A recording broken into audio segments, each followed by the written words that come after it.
फूका प्यार। ओ मेरी प्यारी बहू, जरा मेरे हाथों में मेहंदी तो लगा दे, कल एक शादी में जाना है। अभी आई माँ जी। माया गिरजा के हाथों में बहुत सुंदर मेहंदी लगा देती है। मैं वारी जवान, ऐसी गुणवान बहू मिली है मुझे। अरे मुझे भी तो इतनी प्यारी सास मिली है। दोनों हंसने लगती है। ये बात उनकी पड़ोसन कमला सुन लेती है। बढ़िया ही गुणवान बहू और प्यारी सास, सब नाटक है नाटक। कमला स्वभाव से बहुत तेज होती है, उसकी अपनी बहू से बिल्कुल नहीं बनती, इसीलिए वो गिरजा से जलती है। अगले दिन मंदिर में, अरे गिरजा बहन, आज शाम मंदिर में कीर्तन का प्रोग्राम है, आप आएंगी ना? हाँ हाँ जरूर। वही तो, कम से कम इसी बहाने इन बहुओं से छुटकारा तो मिलेगा। कैसी बातें कर रही हो कमला, मेरी बहू तो साथ आएगी। अरे माया कितने अच्छे भजन गाती है, तुमने नहीं सुना? हाँ हाँ, ठीक ही गाती है। मैं तो रोज शाम को माया से भजन सुन के ही सोती हूँ। हाँ हाँ, अब मैं चलती हूँ, मुझे देर हो रही है। शाम को मंदिर में, वाह माया बिटिया, आज तुम्हारा भजन सुन के तो मन खुश हो गया। धन्यवाद पंडित जी, माँ जी चाहती थी कि मैं आऊं, इसीलिए मुझे आज यहाँ गाने का मौका मिला। भाई धन्य हो गिरजा, इतनी प्यारी बहू मिली है तुम्हें। सो तो है पंडित जी। कमला दूर खड़ी सब सुन रही होती है। इनका प्यार तो अब मैं निकालती हूँ। अगले दिन कमला छत से माया को आवाज लगाती है। अरे माया!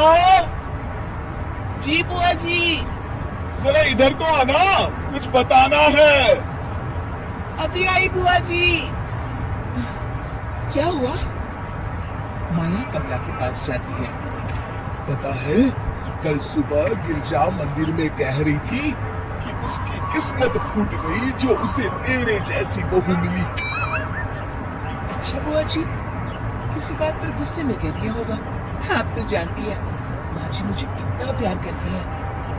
अरे वो चाहती ही नहीं थी कि तू मंदिर में आए, वो तो मेरे बहुत कहने पर तुझे लेकर आई। दरअसल बुआ जी, घर पर बहुत काम रहता है ना, इसलिए माँ जी ने सोचा होगा मैं थक जाऊंगी। देखिए ना, कल हम मंदिर से देर रात घर आए तो उन्होंने कोई काम मुझे अकेले नहीं करने दिया, खाना उन्होंने खुद बनाया। ये कलमुही तो अपनी सास की बुराई करने को तैयार ही नहीं। और कुछ बुआ जी? है? नहीं नहीं, और कुछ नहीं, अब तो जा यहाँ से। अगले दिन मंदिर में, अरे ओ गिरजा, कल तेरी बहू आई थी मेरे पास। माया आई होगी, वो सबसे हंसती बोलती रहती जो है। अरे हंसना बोलना क्या, तुझे कोस रही थी। ऐसा हो ही नहीं सकता, तुझे सुनने में कोई गलती हुई होगी। कसम से गिरजा, वो कह रही थी मुझे तो मेरी सास ने नौकर समझ लिया है।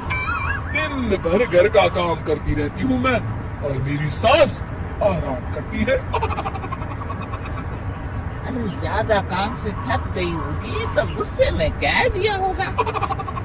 वैसे भी काम तो वो करती ही है, मुझे आराम की आदत उसी ने लगाई है।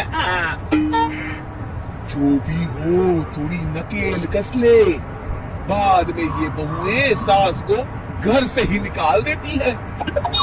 कैसी बातें करती है कमला, मैं तो कहूंगी तू अपनी बहू के साथ प्यार से रहा कर, इधर उधर की बातों में ज्यादा ध्यान मत दिया कर। बड़ी आई मुझे सिखाने, मैंने तो तेरी भलाई के लिए कहा था, नहीं सुनना तो जा यहाँ से। अगले दिन, क्या हुआ माँ जी? कमला बुआ जी क्या कह रही थी? तू तो जानती है कमला और उसकी बातें।